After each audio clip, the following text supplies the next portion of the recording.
front of me is iPadOS 13 2026, and today I would like to show you how you can turn on and use voice typing.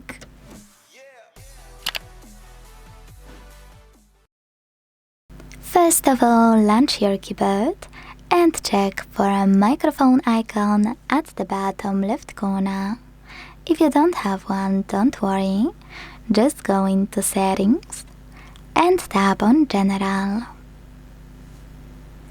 Once you're done, scroll to Access Keyboard section and then scroll again, this time to tap on gray switcher next to Enable Dictation. Confirm your choice in the pop-up, and if you wish, disable or enable Auto Punctuation over here. You can always do it later on. Finally, go back to your keyboard and tap on No Visible Microphone. Then start typing.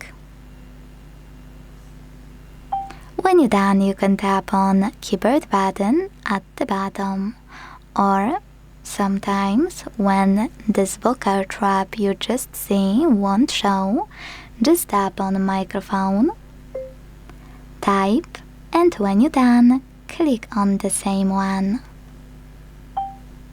Thanks so much for watching. If you enjoyed this video, leave a like, comment, and subscribe. Bye!